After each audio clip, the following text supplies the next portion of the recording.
I met Right Worshipful Brother Bruce Renner in 2008 when I was proctor of our Grand Lodge, and he was our senior Grand Warden. Right Worshipful Brother Bruce served that office with dedication and distinction, just as he has for all of his Masonic positions, including Grand High Priest of the Grand Chapter Royal Archmasons.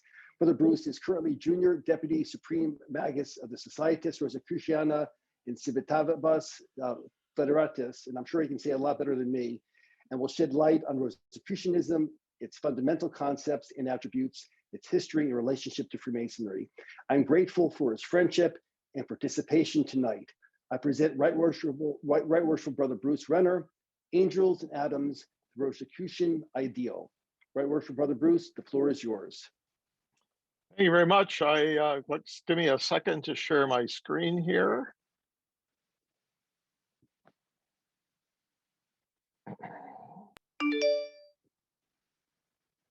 All right.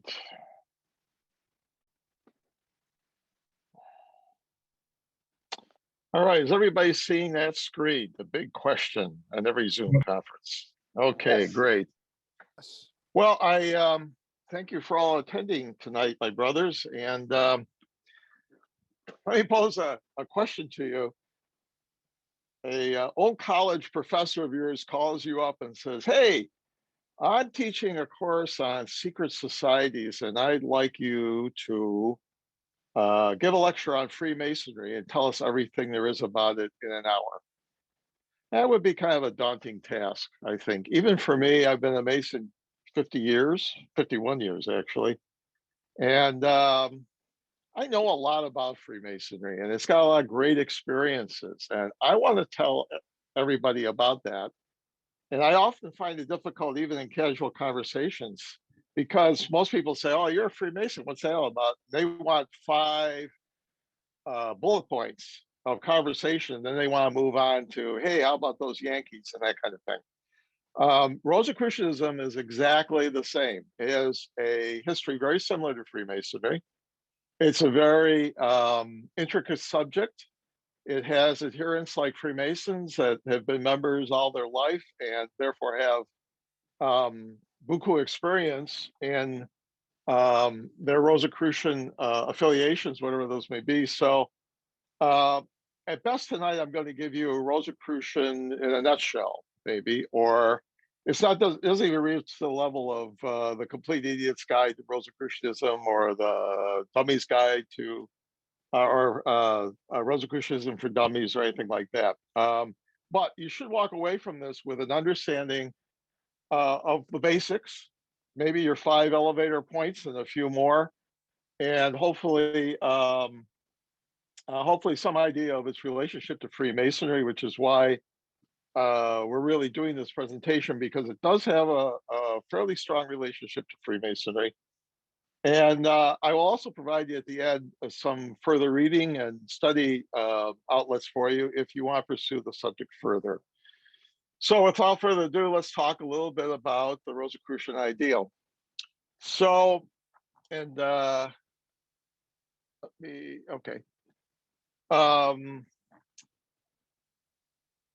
Like Freemasonry, we know some things about the early history of Rosicrucianism, and we don't know some other things.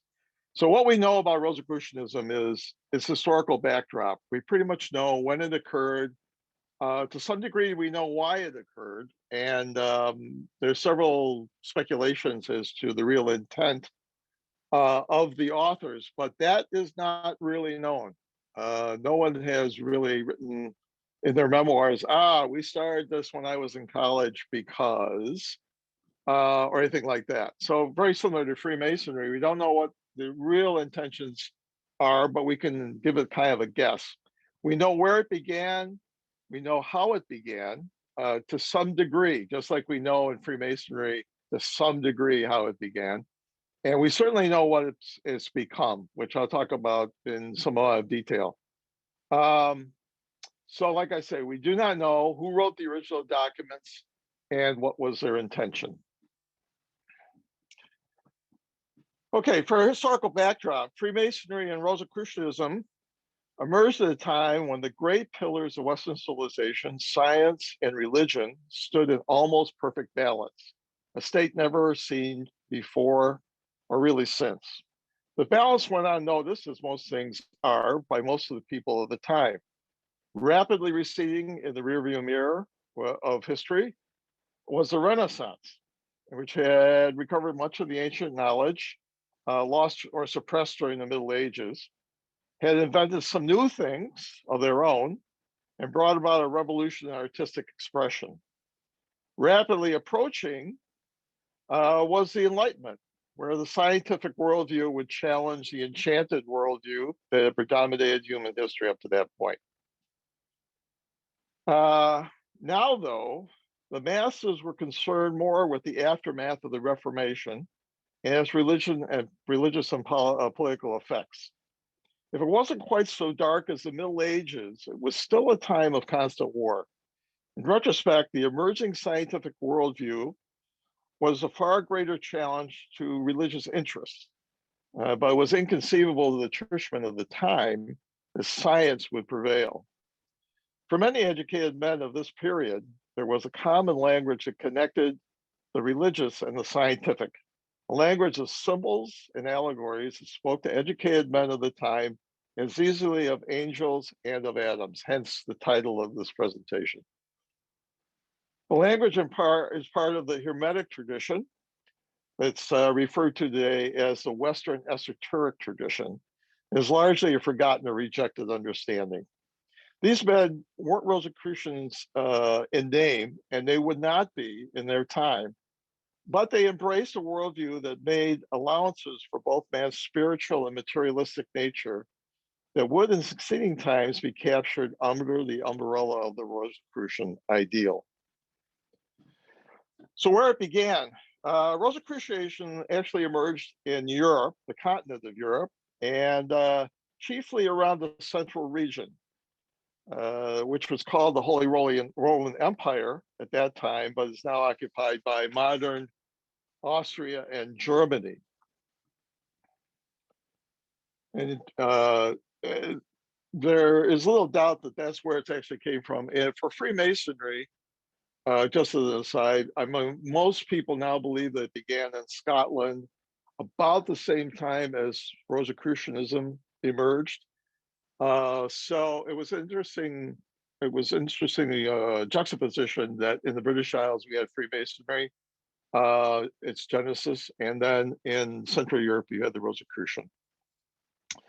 So its genesis was a pamphlet called the Fama Fraternitatis that appeared anonymously in Germany in 1614. It spread rather quickly through the rest of Europe and, I might say, to the British Isles as well, as Freemasonry began to spread into continental Europe. It was followed by two additional documents, the Confessio Fraternitatis in 1615 and the chemical wedding of Christian Rosenkreuz in 1616. In the front piece, it was described as a manifesto of the most praiseworthy order of the Rosy Cross, addressed to all rulers, estates, and learned of Europe. So there's a lot of things. It's a short document, and if you don't read any of the original Rosicrucian documents, other than maybe one, this would be the one to read. But it covers a lot of subjects, but it has as a central idea this legend. According to the founder of that, a society had been founded in the 15th century by a Catholic monk of noble birth, whose name is given only as CRC. He's later identified as Christian Rosenkreuz. In his youth, CRC traveled to the cities of Detmar in Yemen and Fez in Morocco, and there was initiated into the magical secrets of nature. Returning to Europe, he found his learning rejected by most, but found the fraternity of the Rosy Cross to pass on the secrets he had learned. And under his direction, a temple called the Sanctus Spiritus, or the House of the Holy Spirit, was built. According to the legend, he died in 1484, and in 1604, members of the fraternity had rediscovered the marvelous underground seven-sided vault where he had been buried, surrounded by secret books, symbols, inscriptions, and mechanical marvels. It is described that his body, as discovered by a brother of the order, was in a perfect state of preservation 120 years after his death. And the fraternity therefore called on interested parties to contact them and apply for membership, but they didn't leave an address. So people tried throughout Europe for a long time to contact the Rosicrucians, and didn't have much success. So who and why? Why was this FAMA, these three documents, the FAMA particularly written, and why was it written? Well, there's a lot of speculation on this, but like Freemasonry, the early years and the complete understanding of its genesis has been elusive to historians. Many believe that Johann Valentin Andrea, a student at the time of the publication, perhaps in conjunction with others in his circle, such as Tobias Hess and Christopher Besolt, two noted alchemists at the time, penned the majority of these documents. In his book, The True Story of the Rosicrucians, historian Tobias Curtin brought to light new documents that sought to prove the FAMA was written by a group of Lutheran scholars at Tübingen, in which Andrea took an active part, but was not the complete author. There still remains some holes in this claim, however. For example, there are some timeline issues. Inasmuch as the chemical witting, the third document published, appears to be the first one written. And by the way, Andrea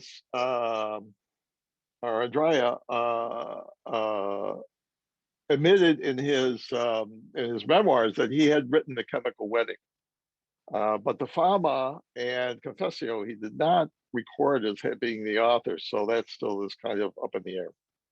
Although historians like to know facts, a more interesting question was what was the intention of these documents? Andrea passed off the chemical wedding, which he did claim to have penned, as I said, as more or less a prank. But there is some speculation that given the political and religious currents at the time, he did this to avoid persecution. This would open up the possibility of it being anything from a satire to a veiled reference to an existing organization of some kind, or to kind of a utopian resolution to the religious or political troubles of the times. Whatever the intention, the publication of the initial Rosicrucian documents caused quite a fervor. Quickly spread throughout Europe. Just as Freemasonry started to spread to the continent, Rosicrucianism also spread to Great Britain and the UK in general.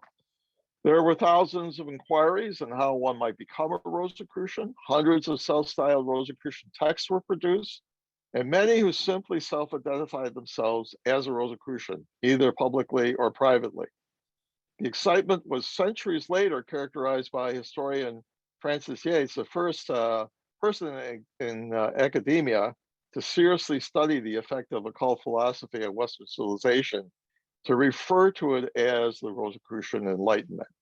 Major figures in the occult community wrote extensively on Rosicrucianism, and in this time frame, esoteric studies would be referred to as occult studies, and because of their nature, the masses would pick up these terms, and the term would generally drift into the vernacular and take on a negative meaning of sorts. So you'll see that over time, the occult became the esoteric, became the Western esoteric tradition as it goes through some iterations. But at this time, it would be referred to the occult. And there were people in the Rosicrucian community, such as Michael Mayer and Robert Flood, both who lived kind of bridged the late 1500s to early 1600s. Although both of them denying being Rosicrucians themselves, they wrote about it, as did mainstream folks like Rene Descartes.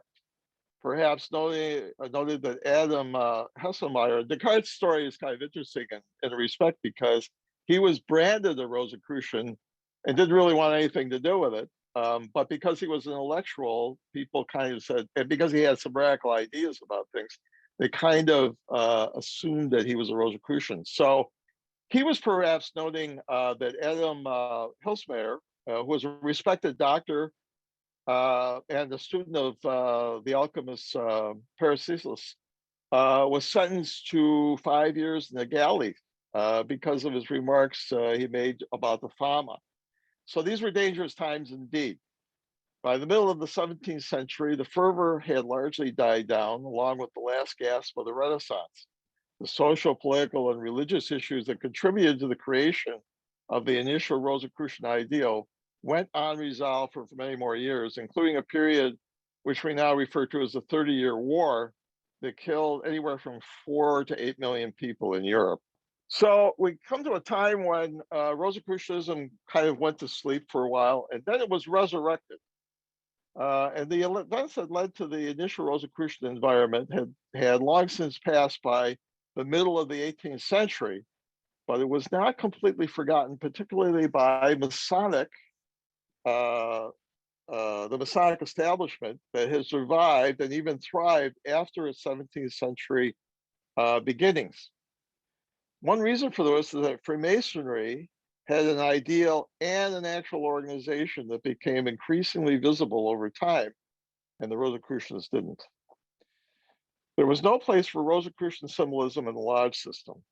For one thing, it had become, the lodge system had become non-Christian in 1723, as I'm sure all of you on this call know. It was a different story for additional Masonic organizations, however, that developed around the lodge, often referred to as high-grade masonry.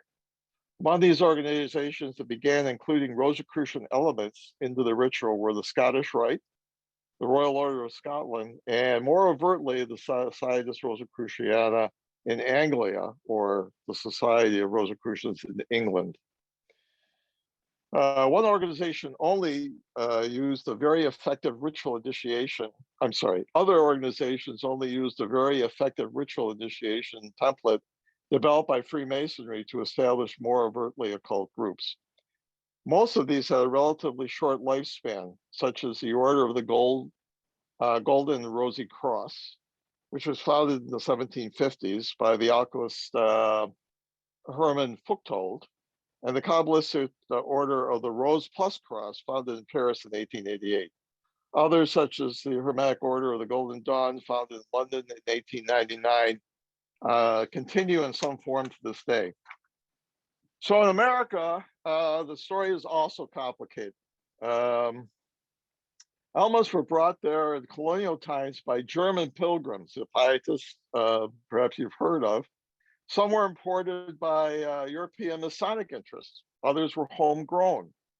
One of the first of these began with a number of groups started by Paschal Beverly Randolph, who lived from 1825 to 1850.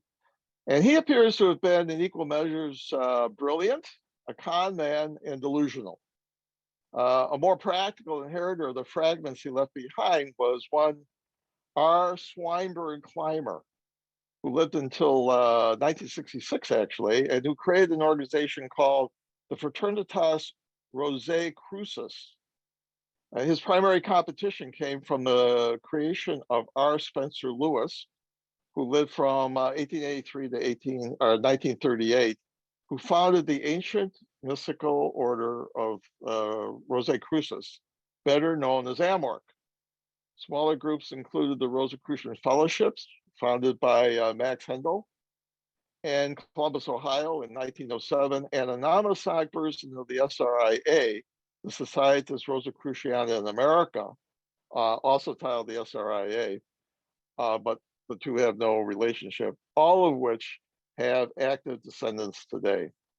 American Freemasonry also freely imported Rosicrucian motifs into their ritual, such as the Rose Croix degree found in the Scottish Rite, as well as a more overtly Rosicrucian, the Societas Rosicruciana in Civitatis Federatis, or the Rosicrucian Society in the United States.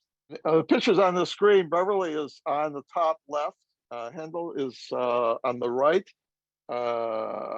Clymer is on the left, in the middle, and on the right is Charles Myers, who was a Freemason responsible for bringing Rosicrucian Society, the Societas Rosicruciana, to the United States. And at the bottom is Lewis of Amorc.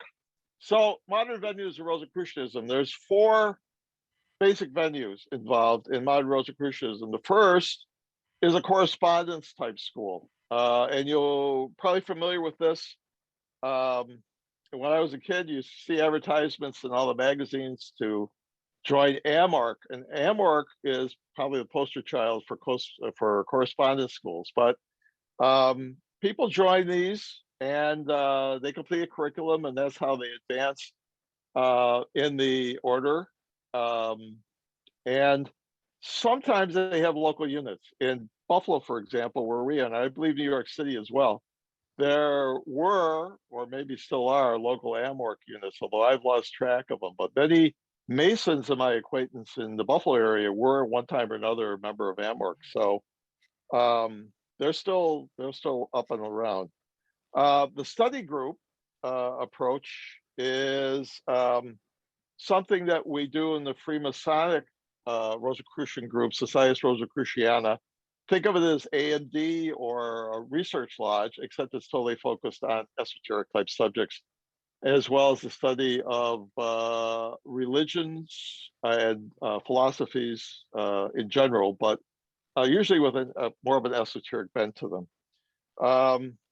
A third practice is in fact, one who practices one or more of these traditions, such as alchemy and ritual magic. And the Hermetic Order of the Golden Dawn, which is still up and around and alive today, is an excellent example of that.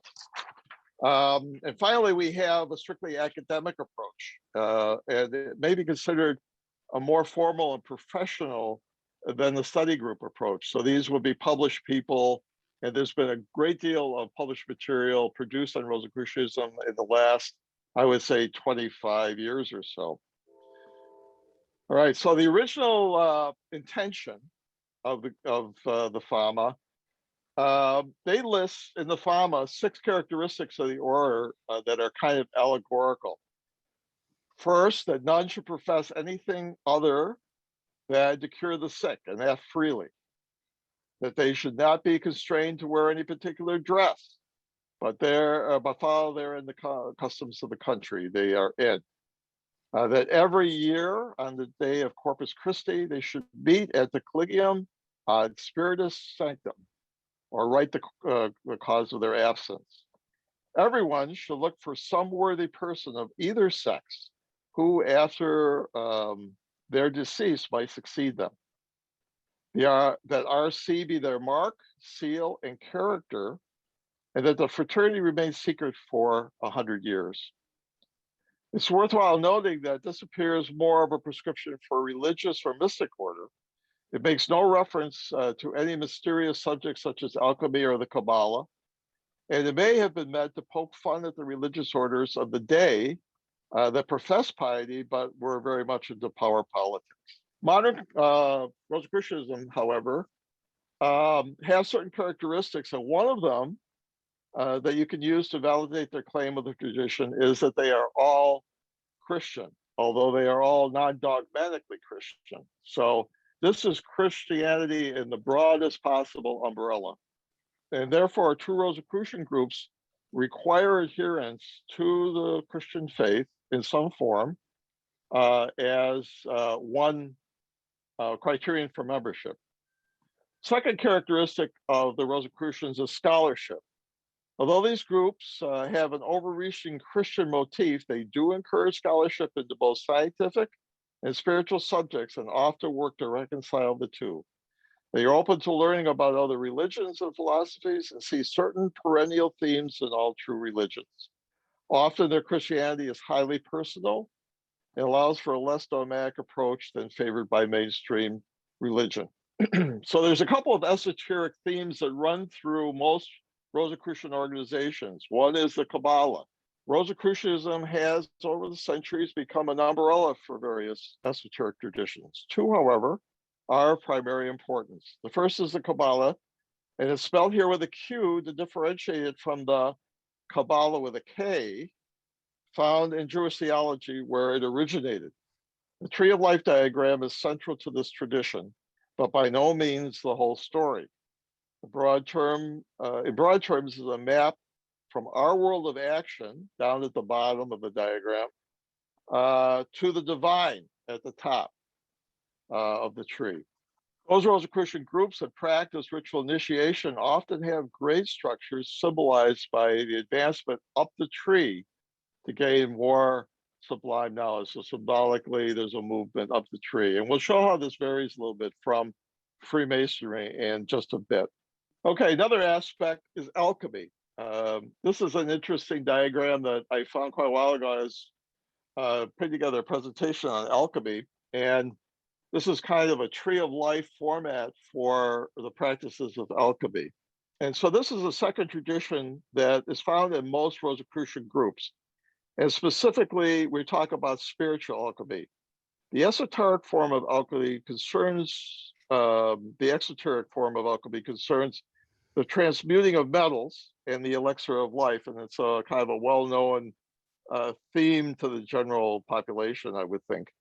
And it's generally dismissed, although it shouldn't be completely, because we've seen today that modern medicine and modern physics have tended to be able to do these sorts of things, but not in the 1600s. But esoteric alchemy is concerned with the transmuting of a person's persona to better enable them to follow a spiritual path. A person's progression in the group is often symbolically going through this process, and they may do practical work in alchemy as well, depending on the group. So these two themes, the Kabbalah and alchemy, are kind of the motif, if you will, or the themata that is used, similar to Freemasons' use of sacred geometry and architecture. Okay, so the Rosicrucians and the Freemasons, what we wanted to get to. You've probably seen this little passage that's on the screen. You can read it over if you like. But it's a little ditty that comes out of the time just after maybe a decade or two after the Fama came out. So Freemasonry and Rosicrucianism emerged at about the same time, as we've noted, although in different places. Once they appeared on the public's radar, they were bound together in the collective imagination. And whether you're sad, mad, or glad about that, I got a message today from somebody that was kind of irate that we were doing a presentation on Rosicrucianism. But the fact of the matter is that regardless of how you feel about the tie between the two of them, there is a substantial historical evidence that they're tied together. And certainly it is in the popular literature, let's say, on the subject. So you'll often hear Freemasonry and Rosicrucianism intermixed in the public's mind. However, other than a few professed Rosicrucians that have been identified as Freemason, there was little similarity between the two. From what we know of early Masonic history, it developed first as a social group to which charitable endeavors were added, and finally a deeper philosophical framework. These are referred to in the modern ritual as brotherly love, relief, and truth. Its philosophical message, articulated through a succession of ritualistic evolutionary steps, was in part symbolic, mystical, a rebirth to a better man, and moralistic, emphasizing a good character built around the Judeo-Christian framework with more than a dash of the Stoics.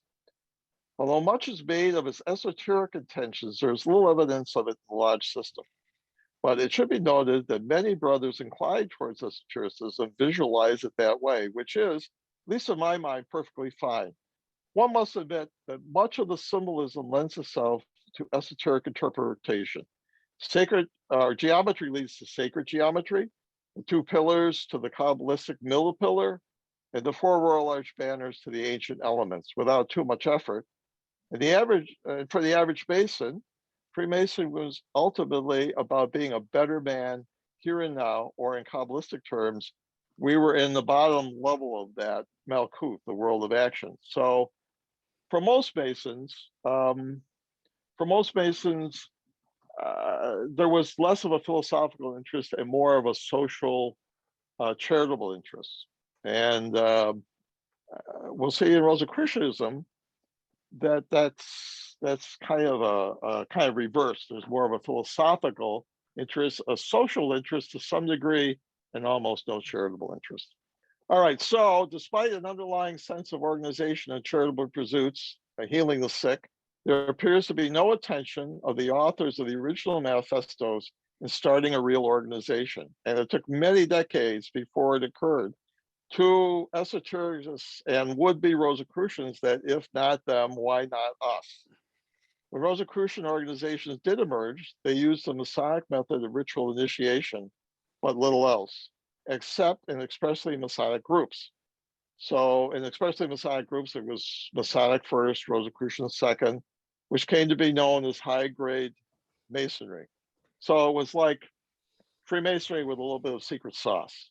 As an aside, the Masonic tradition of ritual initiation has been used way beyond that could be termed Rosicrucian, and in fact as diverse as pagan Wiccan and Druid groups, which use a 3-degree system very similar to Freemasonry. Where Freemasons were concerned with the here and now and affecting a moralistic change in its members, Rosicrucian endeavored to lead man further towards the divine spark as articulated in Gnostic Christianity. In this sense, Freemasonry served as an outer order to the Rosicrucians' inner order.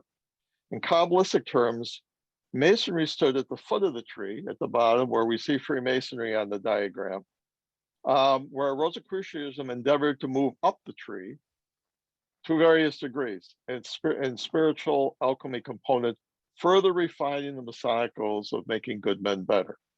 So very much like high-grade Masonry is thought to expand upon the Lodge foundation.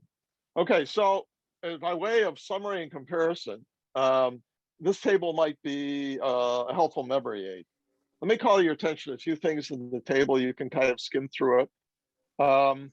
In terms of organizational development, our best historical research into Freemasonry suggests it was first a social platform, and only later added the various trappings we associate with it today. The Rosicrucians, on the other hand, had a great deal of content available to them, much of it deep philosophical content, and developed around a concept, but only later became organized. The fundamental lodge organization of Freemasonry has always encouraged scholarships, but its only official and consistent way of teaching is through the ritual.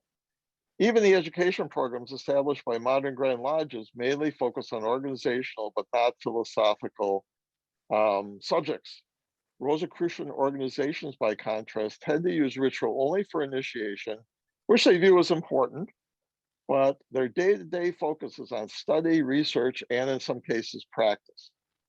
Although the fauna suggests the Rosicrucians heal the sick for free, Rosicrucian organizations throughout their history have not typically focused on charitable work beyond recognizing charity as a Christian virtue that is fratres should practice in their daily lives, and certainly didn't have a highly centralized charitable organizational structure like modern Freemasonry.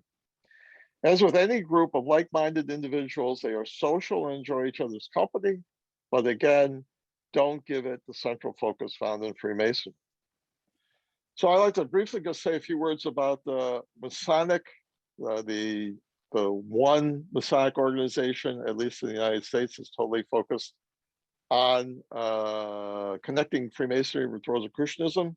The Societas Rosicruciana and Civitatis Federatis is the most overtly Rosicrucian Masonic organization in the US. It has counterparts today in England, the SRIA, Scotland, the SRIS, and Portugal, the SRIL. I'll let you figure out what the L stands for, and in Canada under various names, but currently the SRIK. Its primary focus is research, although it has a ritualistic basis covering 9 grades, 7 open to all the members and 2 honorary. The first 4 are based on alchemical symbolism. Its organizational units are termed colleges, and its membership is open to Christian Master Masons. It is, however, selective, and its membership in each college is limited to 72. Colleges exist in most states and a few countries outside the US under the US banner.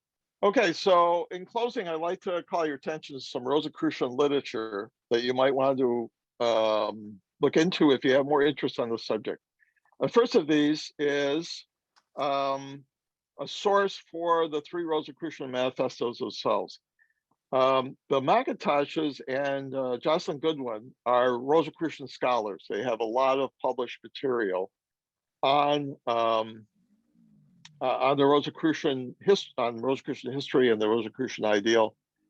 Their translation of the three foundational documents is one of the best I've gone through, and it's inexpensive. You can get free copies of the FAMA, in fact, all of them, on the web if you look hard enough. But for the $14 or $15 it might cost you to buy a book of them, I would invest in it for clear type and some of the scholarly input that the McIntoshes in particular put into it.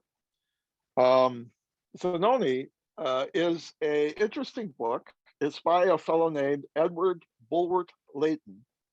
And Lytton was one of the first popular authors in, think of Charles Dickens, who was actually a friend of Charles Dickens, but he was one of the first guys who actually wrote for public consumption. And by the time he was writing in the mid 1800s, maybe 1860s, late 50s, 60s, and onward, 2/3 of Europe was literate. So people began to read. And of course, we have movable type and everything by then. So, so reading became a pastime for a lot of people, and they didn't have social media to suck up their hours. Lytton wrote a book called Zanoni, and Zanoni is it's really a very pleasant book. It's very readable for modern readers, and it has some ideas about Rosicrucianism, which tells you what people thought about it in the 1800s, kind of what the popular notion of Rosicrucianism is. Now, Lytton himself was a practitioner to some degree of things like alchemy, but he wasn't known to belong to any organization, and he was not a Freemason, although he was asked several times to join. So that's a fun book to read. Rosicrucian Enlightenment is not a fun book, but it is a great book.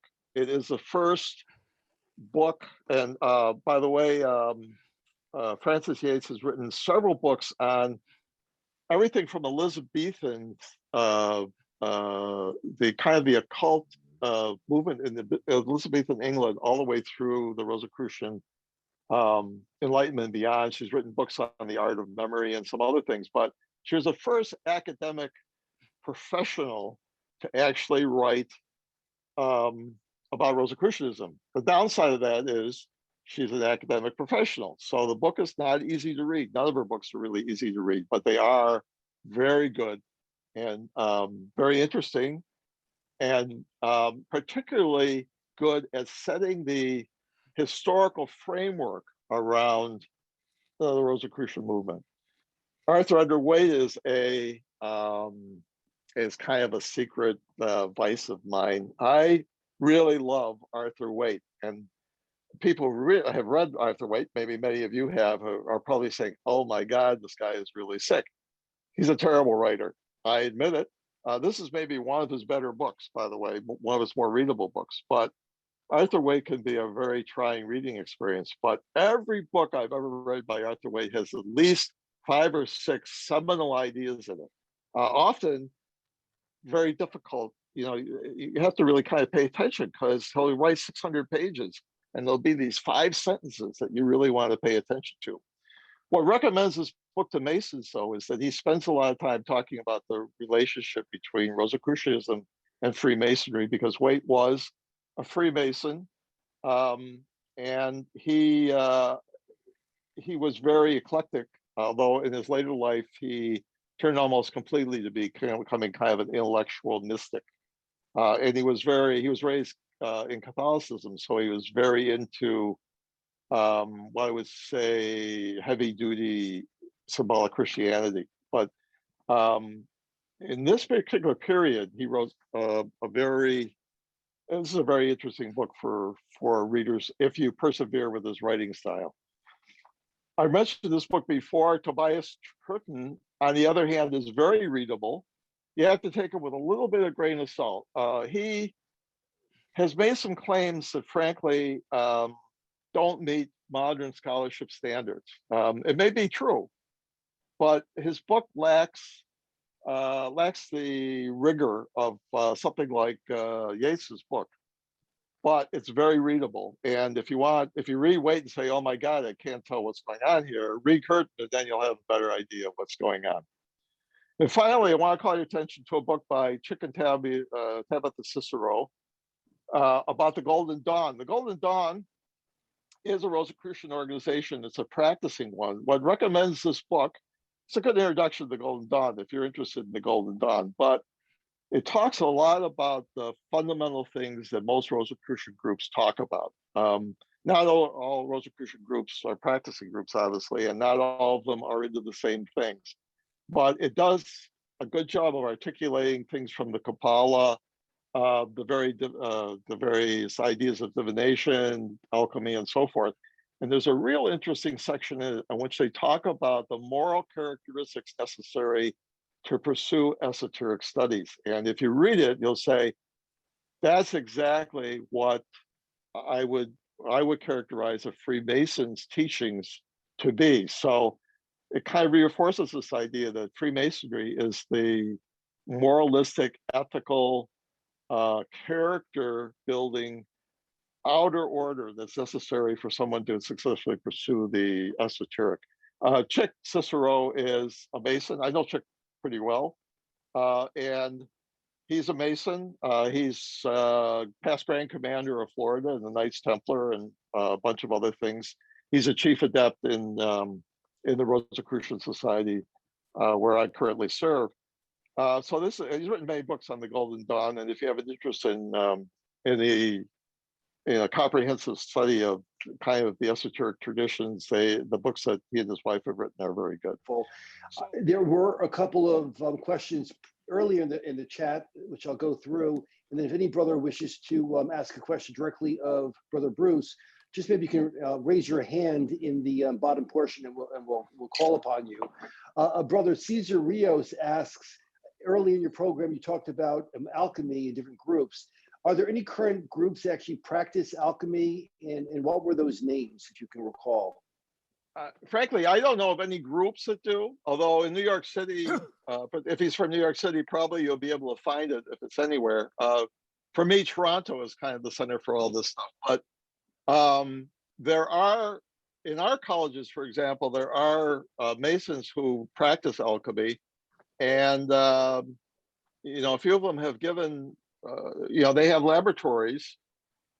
One fellow has a fully stacked laboratory, probably $100,000 worth of equipment, modern chemical equipment, and he makes stuff, all kinds of stuff from that, soaps and candles and oils and things like that. Just briefly about alchemy. Alchemy, as practiced today, is either plant-based or metal-based. The metal-based alchemy is dangerous. You have to kind of know what you're doing with that. You have to study some chemistry to work with that. The other component, though, that makes it alchemy is that they do ritual ceremonies over the material that they make. So there's a ritual magic component to it, if you will. So physical alchemy is bound up to that. Plant alchemy is quite pleasant. There's a lot of books on it, and you can make your own stuff. You can buy stuff, of course, through online and that kind of thing. But I don't know. I've never been able to find an actual organization that just does that. Like we build model trains, we build, we play chess or anything like that. All we do is we have our own little laboratory somewhere, and we do this every Tuesday night. I've never found one of those, sorry to say. I was going to say that another brother actually asked, Brother Walter Zelaya, and wonderful seeing you, Brother Walter, asked, how does a Freemason join? He asked earlier in the program, this organization, I don't know if it's your organization, but I know it's an invitational How do you locate it? How do you express your interest? How would a brother Master Mason get involved in your organization? I think largely it's a matter of becoming visible as interested in the philosophical aspects of Freemasonry. They are invitational, and you have to kind of be in the community to some degree, but you'll get noticed if you do, if you do a presentation, good, bad, or indifferent, on some aspect of the philosophy of Freemasonry versus doing great degree work or doing charitable work or contributing to the social part of the lodge. So I think it's a matter of practicing the philosophical aspects of Freemasonry, and I think that people will say, "Hey, Joe gave some interesting presentation the other night. Well, maybe we ought to think about bringing him into the Rosicrucian type of thing." Other organizations, you have to, whatever your interests are, that are out either quasi-Masonic or outside of Freemasonry, like the Golden Dawn, for example, is a Rosicrucian group, but you have to have kind of a really, really deep interest in what they're about, and they're co-ed, and there's no requirement to be a Mason. So if you're interested in the Masonic Rosicrucian ideal, you can start, for example, the Scottish Rite. The Rose Croix degree in the Scottish Rite is a Rosicrucian based degree, and way back 25 years ago, that was a degree that one of the degrees that I started to work and got interested in Rosicrucianism. So you can look for organizations that are open to you, like the Scottish Rite. Maybe the Royal Order of Scotland has a Rosicrucian piece to it, although they're a national group and it's not likely you'll get involved much more than being a member. And eventually, I think you'll get noticed by the right people, especially in New York City. New York City has a really great Rosicrucian community in it. It might be a little bit more difficult as you move upstate, but my college is located in Buffalo, so we have one in Long Island, one in Buffalo, so we have two colleges. And you can do some looking on the internet too, and look up the SRICF.org, and they'll tell you a little bit more about the Societas Rosicruciana. The early thinkers of Freemasonry, Ashbel and Bacon, were linked to Rosicrucian beliefs. And I was wondering, what influence did the Rosicrucian beliefs have on early Freemasonry? It was a mindset. I have to understand the time. This was like a time when groups like this, it's the first time that groups like this really kind of coalesced after the Middle Ages, even after the Renaissance. And, Freemasonry had a purpose, and so the Rosicrucians, I think, that they were kind of part of the historic the history that was surrounding them at the times. The Freemasons wanted to meet socially across class structure in some kind of a format where even aristocracy, but certainly craftsmen, merchants, and military people could meet, as well as intellectuals could meet on a common plane. So I think that Freemasonry was, first of all, social. It was social for a very long time. They may have talked about philosophical things, but likely they talked about the issues of the day, which were pretty daunting, really, for the average person. I mean, constant warfare, and society wasn't great in the 1600s. Society really wasn't great until about 1900, and even then it wasn't so great. Which is one reason I think that another reason I think that Freemasonry got traction, because Freemasonry provided kind of a social support structure for Masons. We talk about the widows and orphans today kind of symbolically and allegorically, but for them it was real. because guys died young, they left families, and if the women were not properly cared for, their children could be in workhouses and their wives could be in prostitution. That's the life that they had. So there was a lot of that in Freemasonry. And the Rosicrucians, I think, were more of a group that was pointing fingers at the power structure that was in place and saying, you know what, we should be able to do better as human beings. They weren't really much into implementation. They didn't really have any way of implementing, but it was why I say it's an ideal, not an organization. Freemasonry is an organization right from the beginning. People getting together, doing things good, better, different. Rosicrucianism was kind of an outlook, like there's a better world coming. It's like almost a utopian type of vision. I think those two organizations basically lent to each other's strengths at the time. And so a guy like Ashmole or some of the other folks that were identified as both Rosicrucians and Freemasons at that time had that mindset. They had a mindset, yeah, I want to be included with the Rosicrucian ideal.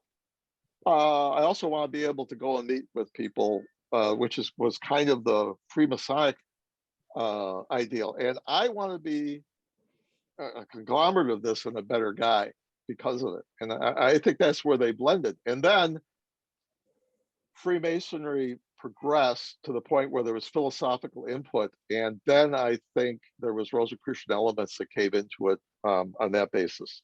You know, that some of the ideas of Rosicrucianism philosophically came into Freemasonry. It's always been kind of a mystery to me exactly how some of the things came into Freemasonry. You know, like the idea, the motif of birth, death, resurrection that's in Freemasonry is very interesting. It could come from kind of a Christian outlook in the society that Freemasonry was in at the time, but I think there was some Rosicrucian elements in that as well. So that I could go on about this, but that in a nutshell to me is kind of where that started. And then think of this as two great things coming out and the public seeing us glimpses of it, you know, out of the corner of their eye. Mystery.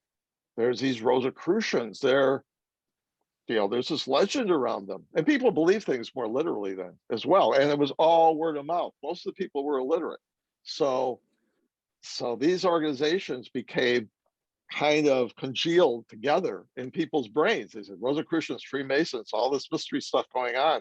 I want to be part of it, you know, type of thing. When you say that the spiritual alchemy was something that was equally as attractive to Masons as well as to the Rosicrucians, making oneself better? The metaphor is different. I mean, the alchemistic metaphor is different. In spiritual alchemy, you take kind of the Jungian concept, and Jung actually used a lot of alchemy in his writings, his philosophical writings. He saw a lot of parallels about this stuff in early society to what he was doing in modern psychological research and that kind of thing. And he, in alchemy, you know, he had this idea of people having different personality traits. You know, there was a feeling aspect of people and a thinking aspect and a sensing. He in alchemy, they had the same concept. They had the concept that people had natures to them, and you were born with a certain mix of these natures. But for someone who wanted to move along the spiritual path, it was better to have a balance, or at least an understanding of where your strengths and weaknesses were. So the spiritual alchemy process kind of separated all these out for people, and then they worked on each one to see what they could get out of it. So if you, like me, I'm a Gemini. Traditionally, Geminis are thinking people, right? Intellectual. And most of my life has been geared around thinking and a certain amount of pragmatism, you know, business pragmatism. But I, you know, when I have a problem, my first instinct is not to solve it with with my emotions. You know, I don't have an emotional response to it. I have a thinking response to it. Other people, you know, if you're solidly like a sensing person, you're solidly pragmatic. I'm kind of pragmatic, you know, but everything is, you know, black and white, you know, in a business type of thing. The deal is good or it isn't good, you know, no gray areas type of thing. So, but alchemy was like that. The spiritual alchemy had that principle, and then eventually people would reintegrate themselves, and now they would have an understanding of their whole persona, and they could move forward on their spiritual path because they knew when to engage certain parts of their personality in pursuing the spiritual. So that was the idea. Just like in physical alchemy, we separate, reduce elements, and then recombine them to, you know, like you take base elements and remove the dross from them and recombine them, and we get a better element, you know, silver or gold. That was the idea behind that. We're going to create gold from lead.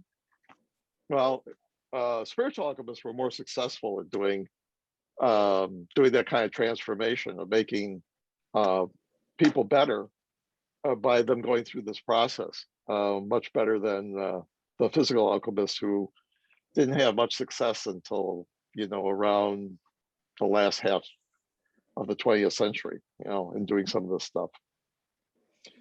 Brother Bruce, Brother David Nunziata has his hand raised. I'm going to call on Brother Nunziata this time. Right, worshipful Steve Rubin, can you hear me? Okay, can everybody hear me? Yes, we can. Yes, we can. Great. Well, first and foremost, I want to thank the brothers of Craftsman Online for putting together such an amazing lecture. You know, you just looked at, there's almost 80 people in this room, and it's great. And Right Worshipful Renner, thank you so much for this amazing lecture. The one thing that you talked about early on was when science and religion were one. Also talked about Tobias Churton, and there's an interesting book that I've been reading, which is The Pillars of Enoch by Tobias Churton, when science and religion were one. And great book. And then you also touched on Paracelsus, and you know, I've spent, you know, pretty much all of my professional career in healthcare and life sciences, and it's kind of amazing when you research Paracelsus in general. I mean, he's credited as the founder of medicine, but everything that we practice in modern day medicine is nothing what he taught. And he also talked about many different types of physicians. And even, you know, the healing of, you know, and more or less like Solomon's medicine per se. And not really a direct question per se, but more or less just a dialogue. Wanted to throw that out there and kind of get your commentary. I mean, you know, we would love your thoughts on that. If your research is similar to more along those lines, or, but I'd be remiss if I didn't put my hand up and just kind of throw it out there for a discussion. I mean, Paracelsus was a figure, important figure in alchemy and alchemistic thinking.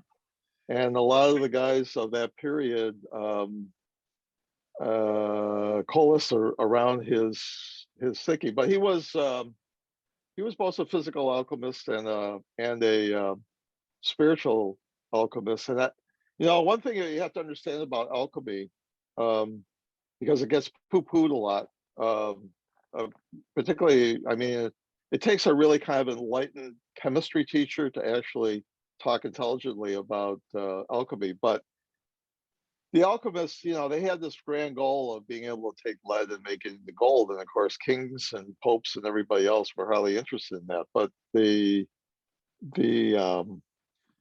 reality is that they developed a lot of chemical processes that we use today that were fundamental in kind of lab work. They did serious lab work. They just were working on a problem that was insoluble. But along the way, they developed a lot of things that we take for granted today in their researches, you know, into, say, plant alchemy, you know, a lot of kind of natural curatives and things like that were discovered and later refined. You know, when we got to the point where we could refine chemical agents in plants and things like that, and actually turn them into pharmaceuticals. That was a giant step, but before you could do that, you had to understand, you know, the fact that we had these plants, and we're able to get some benefit from it even back in the 1600s. So I think the alchemists did a great. I don't think we would have had modern chemistry as quickly as we did without. I don't think we could actually have modern chemistry without the alchemists. I mean, I think the alchemists were a precursor to it, and they did their part. And everybody considers a big failure and kind of a yacht now because they didn't. You know, who would be stupid enough to transmute lead into gold? But you know what? It happens in fusion reaction. Who is dumb enough to have elixir of life? Well, we have a lot of elixirs of life now. Average lifespan back then was maybe 30 years old, and now it's 80. You know, so we're making some progress here. You know, and the alchemists deserve a little bit of credit for that, I think. Brother Bruce, we won't keep you that much longer, but there were a couple of questions and one or two more hand raised. But Brother David Koch asks, is the Ohio College still active? It seems to have less of an online presence than other colleges. I know people in the Ohio College. They have not been Zooming. I've been to many colleges throughout the world, actually, but I have not been. To my knowledge, they may not have invited me, by the way. They're not obligated to invite me, but they were not one of the colleges that I visited. But the past Supreme Magus of the Societas Rosicruciana in Civitas Federatis is from Ohio College. So I think they're still active. I mean, I can't imagine Bill Coons not cracking the whip over those guys and making sure they're doing their work. Brother Bruce, I'm going to have one more question for you, a brother that posted in the chat box, and then I'm going to have to call it quits. It's 9 o'clock, okay. And you've been so kind to stay with us for so long. Brother Howland Robinson asked the question, in Masonry, you often see references to allegory. Does that also appear in Rosicrucianism, such as healing the sick, literally might be people with physical diseases, but allegorically might it also be anyone not in unity with the great architect of the universe or one's higher self? I think it's a good idea. The allegories in Freemasonry are largely around moralistic character type issues, you know, like demonstrating what good men do. But there's also this underlying theme of birth, death, resurrection, you know, a death of your old way of life and a resurrection into your new way of life. That is very mystic. That's what happens when you, in spiritual alchemy, the same thing. You move up the trail, so to speak, and you have these milestones where you shed, it's like shedding a skin, you know, you give up your old persona and you become a new, more enlightened, not maybe ultimately enlightened, but more enlightened individual. So the allegories in Rosicrucianism, you know, the in the Fama, are so tantalizing because they say so little, and yet there's so much kind of buried in them that you say, oh, what do they really mean by that? You know, maybe we're reading too much into it. But here's something I found. I'll give you an example that just came to mind. John, maybe you're familiar with John Dee and Edward Kelly. So John Dee and Edward Kelly were this dynamic duo, and they, John Dee wanted to communicate with angels, and but he was not a scryer. Scrying is the ability to communicate with angels. And it's a broader topic, but scrying allows you to do that. Edward Kelly was a seer, or allegedly one anyway. And they developed this language that was transmitted to them over a period of about 3 years called Enochian. And if you watch the show Supernatural, by the way, they do a lot of Enochian stuff. I love that show because the authors are so knowledgeable about stuff. They put a little twist in it, that kind of thing is really good. But so they so we had this body of literature that came down, and when the Golden Dawn formed in the beginning of the 20th century, just before the 20th century, one of the things they did was resurrect the Enochian stuff. And there's a good chance that Enochian was made up whole cloth by Edward Kelly. I mean, that's one theory, is that he was kind of conning Dee, and he really wasn't seeing any of this. But Enochian has taken on a life of its own, and there's hundreds of people now working on Enochian.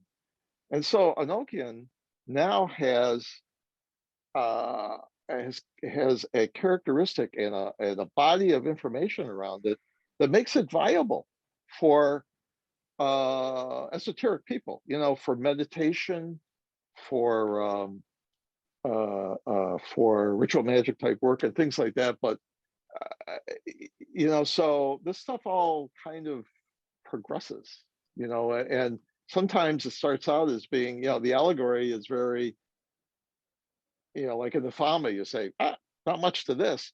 But then 300 years later, people have taken those basic ideas and they've just knitted this tapestry of unbelievable scope, you know, that gives you, it just opens up new frontiers of the human mind, you know. It's just like Enochian did, I don't know, I was going to say 500 years, probably since Dee was around. Elizabethan, I mean, Dee was in the Elizabethan period. So, you know, we need to look at the evolution as well as the initial idea, I think is what I'm saying. So like an allegory, it's the same thing. We need to look at the allegory and say, it was written 400 years ago. What were they getting at? And then we have to say, what did all these people think about that for the past 400 years? And there's some pretty interesting ideas that come across. That's why I say you should read people like McIntosh, because he will expound on stuff like that. So yeah. So I think this is the last question. I thank you all for entertaining me tonight. I always like to converse with my brothers and have a chat like this. I hope you gain something from it. And I hope he keeps zooming to some degree, because I don't get to New York City very much anymore. I used to live in New York City, but I don't get down there very much. But I know that many of you are from the metro area, and you know, I don't get to see you in person, but it's great to be able to Zoom with you. Brother Bruce, thank you so much for the time, for the knowledge that you've instilled, the light you've presented, and I can promise you that you're going to be invited back. I would love to actually do many more, you know, series of discussions on some of the points you just touched upon. There are many brothers on this Zoom call who are well versed in some of these esoteric topics, and many of us, myself included, who are neophytes and just starting the journey. My brothers, thank you so much for joining Craftsman Online this evening. There is light out there. If you just look, you will find it. Good night, everyone. Be safe. God bless you all.